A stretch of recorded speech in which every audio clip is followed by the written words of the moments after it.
अवधूत चिंतन श्री गुरुदेव दत्त श्री स्वामी समर्थ. माझ्या चॅनलमध्ये तुमचं सगळ्यांचं मनापासून खूप खूप स्वागत, आभार.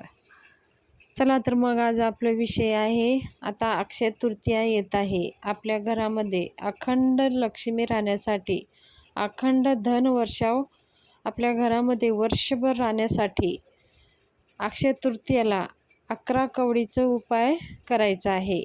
अक्षय तृतीया म्हणजे अक्षय टिकून राहणारं. अक्षय म्हणजे त्याचं संपत नाही, अविनाशी, कधीही नाश होत नाही, कधीही संपत नाही, त्याला आपण अक्षय म्हणतो. अक्षय तृतीया अत्यंत महत्त्वाचा दिवस, शुभ दिवस. ह्या दिवशी काही असे शुभ कार्य केल्याने ते अखंड टिकून राहतं. म्हणून ह्या 3.5 मुहूर्तापैकी एक मुहूर्त आहे. ह्या अक्षय तृतीयेच्या दिवशी कोणतेही शुभ कार्य केले जातात आणि आपल्याला काही तिथी बघायची सुद्धा गरज पडत नाही. अक्षय तृतीया हे शुभ दिवस आहे. ह्या दिवशी आपल्याला काही असे शुभ उपाय केले तर त्यांचं पण आपल्याला परिणाम शुभच भेटणार आहे, अक्षय भेटणार आहे, कधी संपणार नाही, असे त्यांचा अनुभव आपल्याला होणार आहे. तर ह्या दिवशी आपण कशी पूजा करावी, कशी अक्षय तृतीया साजरी करावी ते माझ्या चॅनलवरती व्हिडिओ आलेलेच आहेत. पण आज आपण ह्या दिवशी 11 कवडीचा उपाय कसं करावं त्याविषयी माहिती जाणून घेणार आहोत. व्हिडिओ स्किप करू नका, पूर्ण पहा. नवीन आला असाल तर एकदा चॅनलला सबस्क्राईब करून लाईक करा.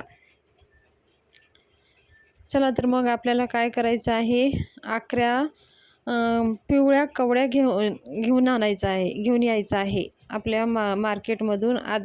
आधीच आपल्याला 30 तारखेला अक्षय तृतीया आहे, तर आपल्याला त्याच्या 29 तारखेच्या दिवशीच घरामध्ये पिवळ्या कवड्या आणायच्या आहेत. काही कारणाने पिवळ्या कवड्या जर भेटले नाही तर पांढऱ्या भेटले तरी ते पण घेऊन यायचे आहेत, पांढऱ्या किंवा पिवळ्या. जर आपण पांढऱ्या कवड्या घरामध्ये आणला असाल तर त्याला स्वच्छ धुवून घ्यायचं आहे आणि हळदीचं पाणी करायचं आहे आणि त्या हळदीच्या पाण्यामध्ये त्या कवड्या आपल्याला मिक्स करायचं आहे हळदीच्या पाण्यानं, आणि मग त्या पिवळ्या कवड्या करायच्या आहेत आणि एका कपड्यावर त्याला सुकून घ्यायचं आहे. सुकून झाल्यानंतर जर आपण पांढरे कवड्या आणलं तरच हे उपाय करायचा आहे. जर आपल्या मार्केटमध्ये, बाजारामध्ये आपल्याला पिवळ्या कवड्या भेटल्या तर आपल्याला हे उपाय करायची गरज पडणार नाही. फक्त हे पांढऱ्या कवड्या भेटले तरच हळदीचं पाणी करून तुम्ही त्या पिवळ्या करू शकता. त्या कवड्या आपल्याला काय करायचं आहे, एका तामणात घ्यायचं आहे, दूध आणि पाणी टाकून त्या कवड्या स्वच्छ धुवून घ्यायचं आहे. स्वच्छ धुवून घेऊन कवड्या असे कोरडे पुसून घ्यायचे आहेत कपड्याने. मग कवड्या स्वच्छ पुसून घेतलं झाल्यानंतर आपल्याला त्या कवड्या एका प्लेटमध्ये लाल कपडा ठेवायचा आहे, त्याच्यावरती त्या कवड्या ठेवायच्या आहेत. त्या कवड्याची आपल्याला पंचोपचार पूजा करून घ्यायची आहे. हळदी, कुंकू, अष्टगंध, अक्षदा, फुलं, धूप, दीप ओवाळून घ्यायचं आहे आणि नैवेद्य जे दूध साखरीचं नैवेद्य त्या कवड्याला आपल्याला दाखवून घ्यायचं आहे, धूपदीप ओवाळून घ्यायचं आहे. अशा प्रकारे पंचोपचार पूजा त्या कवड्याची करून घेतल्यानंतर आपल्या उजव्या हातामध्ये ती कवडी घ्यायची आहे. लाल कपड्यामध्ये त्या ठेवलेल्या कवड्या आपल्या उजव्या हातामध्ये घ्यायच्या आहेत आणि त्या कवड्यावरती आपल्याला 16 वेळेस श्रीसूक्त म्हणायचं आहे. ती कवड्या उजव्या हातामध्ये घेऊन 16 वेळेस श्रीसूक्त म्हणायचं आहे. तुम्ही प्राकृतमध्ये म्हणा किंवा तुम्ही संस्कृतमध्ये म्हणा. जर तुम्हाला वेळ नसेल तर 16 वेळेस किंवा 1 वेळेस तर आवर्जून त्या कवड्यावरती आपल्याला श्रीसूक्त म्हणायचं आहे. वेळ असेल तर तुम्ही 16 वेळेस म्हणा, शक्य नसेल तर 1 वेळेस आवर्जून म्हणा. त्याचबरोबर त्या कवड्यावरती आपल्याला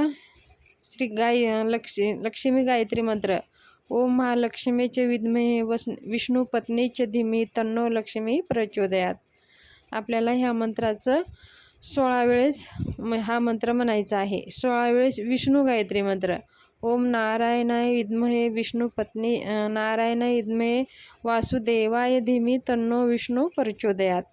ह्याच्यावरती आपल्याला 16 वेळेस विष्णू गायत्री मंत्र, लक्ष्मी गायत्री मंत्र झाल्यानंतर आपल्याला कुबेर मंत्र 11 वेळेस म्हणायचा आहे. ओम वैश्वनाय स्वाहा. ओम श्रीम ओम ह्रीं श्रीं ह्रीं क्लीं श्रीं क्लीं श्रीं इत्येश्वराय नमः. ह्या मंत्राचा जप आपल्याला 11 वेळेस म्हणायचा आहे. हे सगळे मंत्र तुम्हाला जर येत नसेल तर तुम्ही मला कमेंट बॉक्समध्ये कमेंट करा. मी हे सगळे मंत्र खाली लिहून देईल.